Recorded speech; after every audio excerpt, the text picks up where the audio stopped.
오늘 시간에는 하늘로부터 내려오는 어린 양의 아내, 이 제목으로 하나님의 말씀을 살펴보도록 하겠습니다. 천년왕국이 지나고 백부자 심판이 끝난 뒤에 새하늘과 새 땅으로 어린 양의 아내가 내려오게 됩니다. 그래서 이 시간에 하늘로부터 내려오는 어린 양의 아내, 이 제목으로 하나님의 말씀을 살펴보도록 하겠습니다. 그래서 계시록 21장 9절에서 요한에게 어린 양의 아내를 보여준다고 말씀을 하고 있습니다.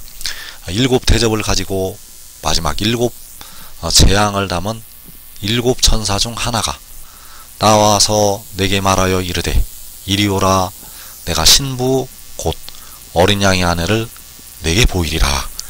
자, 여기에서 요한에게 그 천사가 신부를 보여준다고 말씀을 하고 있는데, 이 신부는 바로 어린 양의 아내가 되겠고, 바로 지혜의 아내요, 독생자의 아내. 그래서 그 독생자의 아내, 어린 양의 아내를 요한에게 보여준다고 말씀을 하고 있습니다. 그래서 계시록 21장 10절에서 성령으로 나를 데리고 크고 높은 산으로 올라가 하나님께로부터 하늘에서 내려오는 거룩한 성 예루살렘을 보이니 하나님의 영광이 있어 그 성의 빛이 지극히 귀한 보석 같고 벽옥과 수정같이 막더라. 자, 여기에서 어린 양의 아내를 보여준다고 말씀을 하면서 요한에게 보여주고 있는데, 바로 하나님께로부터 하늘에서 내려오는 거룩한 성 예루살렘을 보인다고 말씀하셨습니다. 그래서 이 거룩한 성 예루살렘에 어린 양의 아내들이 있다는 사실입니다.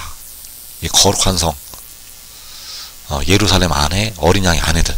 그래서 어린 양의 아내들이 모이는 곳이 바로 거룩한 성 예루살렘이 되겠고, 여기에 그 어린 양의 신부가 있다는 사실입니다. 그래서 하나님의 영광이 있어 그 성의 빛이 지극히 귀한 보석 같고 벽옥과 수정같이 막더라.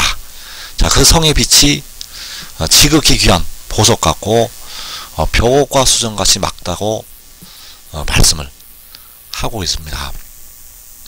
그래서 그 천사가 요한에게 내가 신부 곧 어린 양의 아내를 내게 보여준다고 말씀을 하고 있고, 이때 바로 하나님께로부터 하늘에서 내려오는 거룩한 성 예루살렘을 요한에게 보여주게 되었다는 사실입니다.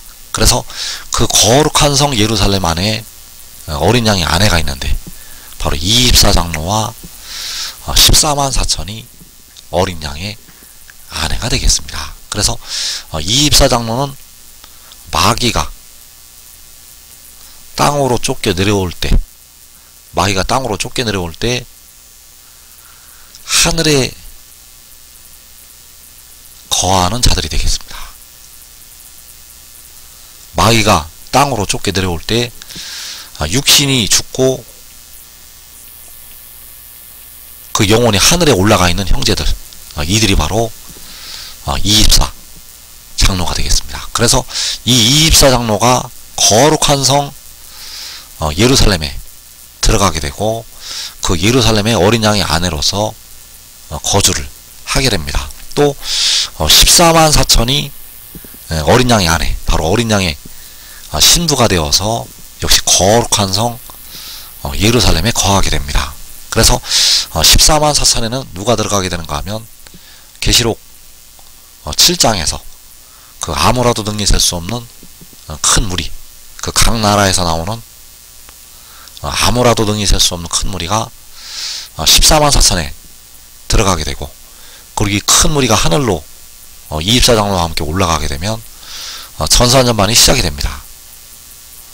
그래서 전 3년 반에 두 증인의 증언을 받아들이는 자들, 그들이 두 촛대를 이루게 되고, 이들도 역시 14만 4천에 들어가게 되겠습니다. 그래서 24장로와 14만 4천이 그 거룩한 성 예루살렘에 거하는 어린 양의 아내요 신부가 된다는 사실입니다. 24장로와 14만 4천은 어린 양의 아내요, 어린 양의 신부. 그래서 요한에게 그 어린 양의 아내를 보여준다고 말씀을 하고 있는데, 계시록에서 어린 양은 두 존재가 있습니다. 그래서 만군의 여호와께서 어린 양으로 나타나시고 있습니다. 본래는 보좌에 앉으신 하나님이신데 만군의 여호와께서 백성들의 영혼을 속량하기 위해서 어린 양이 되셨다는 사실입니다. 십자가에서 자기 몸을 제물로 드리셨다는 것, 그리고 지혜가 어린 양으로 나타나게 됩니다. 그래서 지혜는 백성들의 무덤으로 들어가는 몸을 속량을 하게 됩니다. 그래서 이제 영혼을 속량하신 주님께서는 보좌에 앉으신 만군의 여호와의 자리에서 세세토록 찬양을 받으시게 되고, 만군의 여호와께서는 자기의 아들인 지혜를 세우시게 됩니다. 그래서 지혜가 바로 어린 양으로 나타나고 있다는 사실. 그래서 요한이 어린 양의 아내를 보여준다는 것은 바로 지혜의 아내들을 보여준다는 것이 되겠습니다. 그래서 그 지혜는 바로 계시록 10장에서 작은 두루마리를 들고 서 있는 그 힘센 천사가 바로 지혜가 되겠고, 그가 바로 독생자가 되겠습니다. 독생자는 태초에 태어난 자요, 여호와께서는 태초 전부터 스스로 있는 자. 그래서 요한이 그 힘센 천사의 발 앞에 엎드려 경배하려 하였다고 말씀을 하고 있습니다. 계시록 19장 10절에서 내가 그 발 앞에 엎드려 경배하려 하니 그가 나에게 말하기를 나는 너와 및 예수의 증언을 받은 내 형제들과 같이 된 종이니 삼가 그리하지 말고 오직 하나님께 경배하라. 예수의 증언은 대언의 영이라 하더라. 자, 요한이 그 발 앞에 엎드려 경배하려 하였다고 말씀을 하고 있고, 그 힘센 천사가, 그 작은 두루마리를 들고 있었던 힘센 천사가 요한에게 나는 종이라고 말씀을 하고 있고, 예수의 증언은 대언의 영이라고 말씀을 하고 있습니다. 그래서 예수의 증언이 무엇인가 하면 바로 하늘의 일이 되겠습니다. 예수의 증언은 바로 하늘의 일. 하늘의 일은 그가 하늘로부터 하나님께로부터 온다는 것이 바로 예수의 증언, 바로 하늘에서 내려온다는 것이 예수의 증언이 되겠습니다. 그래서 이 증언을 받아들이는 자들이, 이 증언을 믿고 받아들이는 자들이 신부, 바로 어린 양의 아내의 자리에 들어가게 된다는 사실입니다.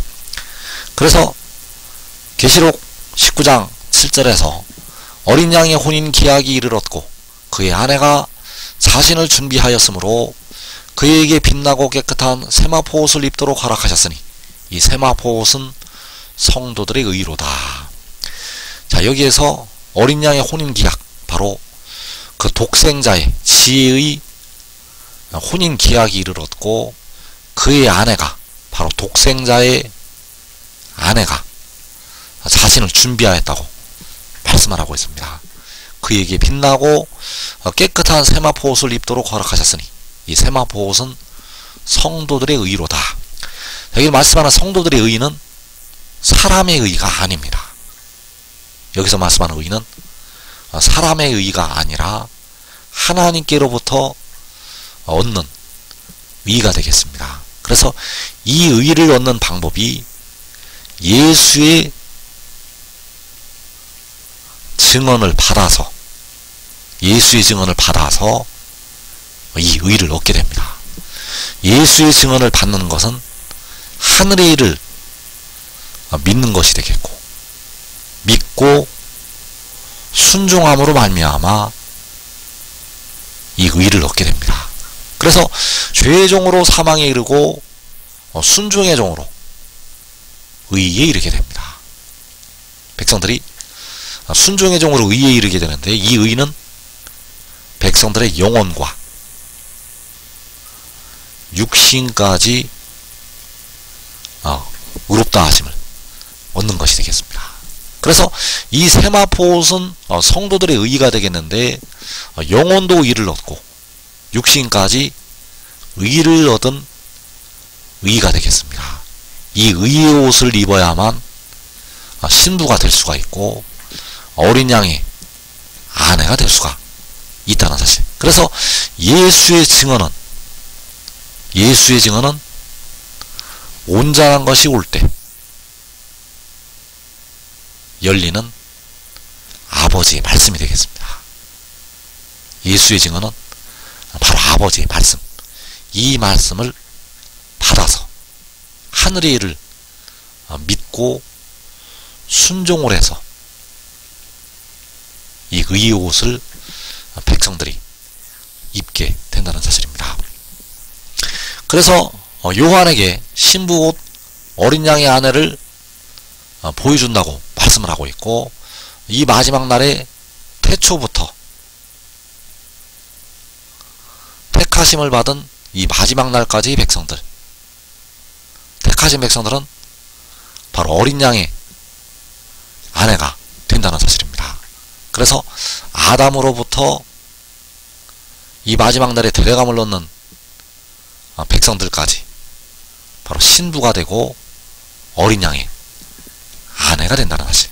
그래서 로마서 7장 4절에서 킹제임스 성경으로 보게 되면, 나의 형제들아, 이런 연유로 너희도 그리스도의 몸으로 인하여 율법에는 죽었나니 이는 너희로 다른 사람 곧 죽은 자들로부터 일으켜 주신 그와 혼인하게 하려는 것이요 그리하여 우리로 하나님께 열매를 맺게 하려는 것이니라.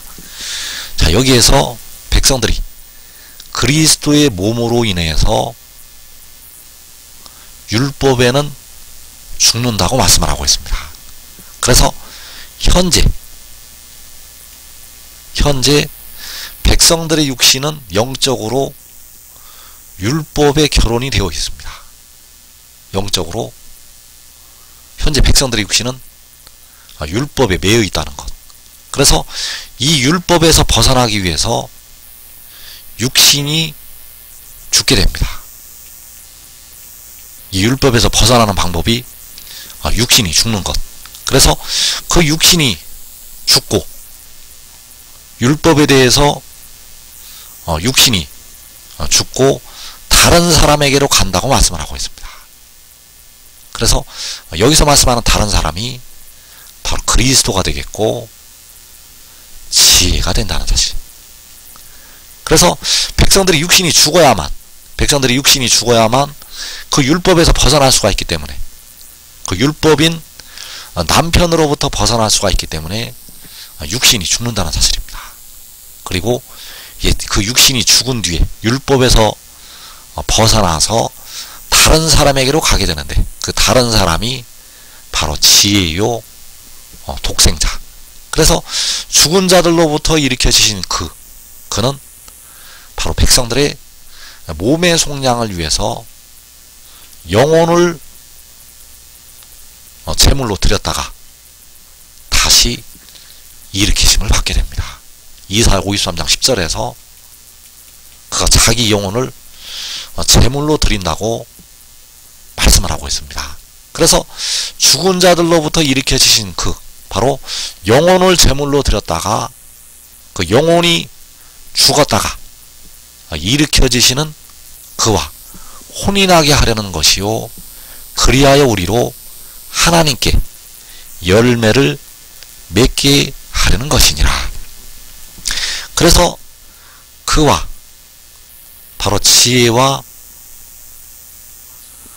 혼인을 하는 것은 하나님께 열매를 맺는 것이 된다는 사실입니다. 그와 혼인을 하는 것은 하나님께 열매를 맺는 것. 이제 그와 혼인을 하게 되면 사망과 끝나게 됩니다. 그래서 이제 사망에 대해서 율법의 저주로 말미암아 사망에 대해서 열매를 맺지 아니하고 그와 혼인을 해서 하나님께 열매를 맺는다는 것. 그래서 이 열매는 백성들이 영생으로 들어가는 것이 되겠습니다. 그래서 신부, 바로 어린 양의 안에는 그리스도의 몸으로 인해서 율법에 대해서 그 육신이 죽음을 당하게 되고, 이제 육신이 죽었다가 그 그리스도와 더불어 혼인을 하게 되는데, 이것이 바로 하나님께 대해서 열매를 맺는 것. 그래서 그 백성들이 육신이 무덤으로 들어갔다가 그와 혼인하기 위해서 살아서 일어나게 된다는 사실입니다. 그래서 하나님께서 아담에게 그 부모를 떠나서 그의 아내와 합하여 둘이 한 몸을 이루라고 말씀을 하고 있습니다. 창세기 2장 24절에서 이러므로 남자가 부모를 떠나 그의 아내와 합하여 둘이 한 몸을 이룰지로다. 자, 이것이 바로 육적인 세상에서 이루어진 혼인이 되겠습니다. 그래서 이 혼인을 통해서 남자가 그의 아내와 합해서 둘이 한 몸을 이루게 되고, 이게 다가오는 세상에서 그 백성들이 독생자와 혼인을 해서 영적으로 하나를 이루게 된다는 사실입니다. 그래서 하나님께서 그 아담에게 남자가 부모를 떠나서 그의 아내와 합하여 둘이 한 몸을 이루라고 말씀을 하셨고, 그리고 고린도전서 6장에서 바울이 말하기를 주와 합하는 자는 한 영이라고 말씀을 하고 있습니다. 고린도전서 6장 15절에서 너희 몸이 그리스도의 지체인 줄을 알지 못하느냐? 내가 그리스도의 지체를 가지고 창녀의 지체를 만들겠느냐? 결코 그럴 수 없느니라.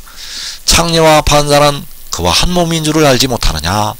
일러스되 둘이 한 육체가 된다 하셨나니 주와 합하는 자는 한 영이니라. 자, 여기에서 너희 몸이, 백성들의 몸이 그리스도의 지체라고 말씀을 하고 있습니다. 그래서 너희가 그리스도의 몸으로 인해서 율법에는 죽었다고 로마서 7장 4절에서 말씀을 하고 있습니다. 그래서 너희 몸, 바로 백성들의 몸은 그리스도의 지체가 되겠고, 그래서 마지막 날 백성들의 몸이 주와 합해서 한 영이 되어진다는 사실입니다. 이제 백성들의 몸은 썩어지지 아니할 영광의 몸으로 변화가 되고, 그 영광의 몸이 어린 양의 신부, 어린 양의 아내가 되어서 그리스도와 하나를 이루게 된다는 사실입니다. 그래서 그 성의 빛이, 하나님의 영광이 있어서 그 성의 빛이 지극히 귀한 보석 같고 벽옥과 수정같이 맑다고 말씀을 하고 있습니다. 그래서 여기서 나타나는 하나님의 영광, 바로 하나님께서 그 어린 양의 아내에게 주시는 영광, 그 영광이 빛으로 나타나게 됩니다. 그런데 영광이 다르다고 말씀을 하고 있습니다. 그 백성들이 이제 주 안의 백성들이 그 영광을 누리게 되는데 영광은 다르다는 것.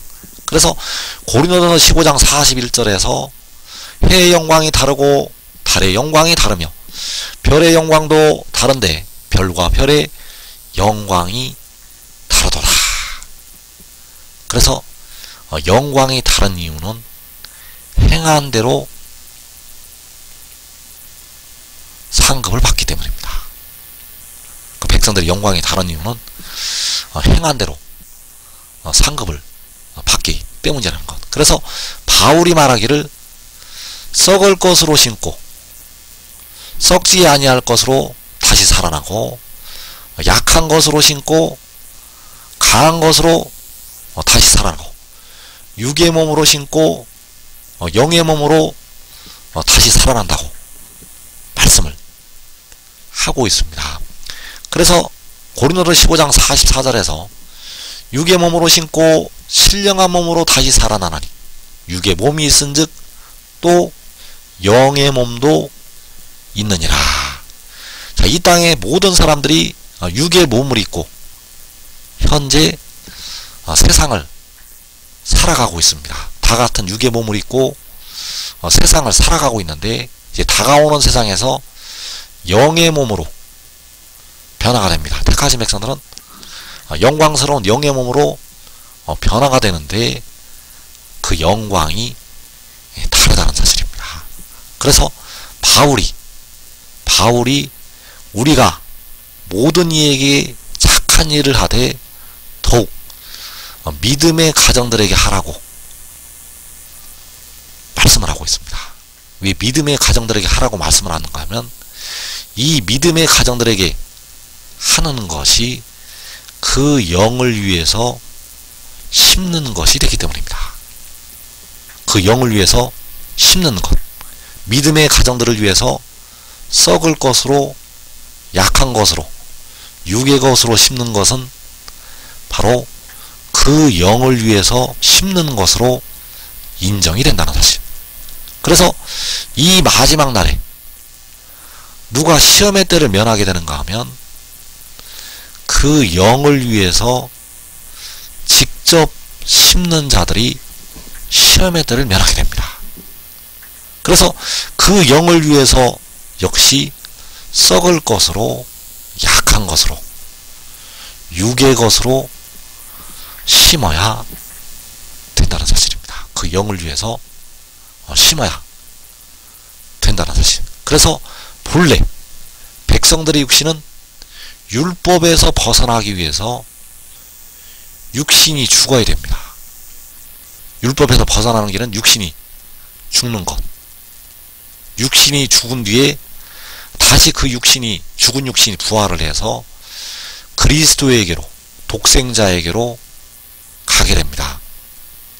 그러나 의인나무들은 자기와 자기의 온 집이 그 육신이 죽음을 보지 아니하고 살아서 영생으로 들어가게 된다는 사실. 이 축복을 받는 이유는 그 의인나무들이 그 영을 위해서 직접 심었기 때문입니다.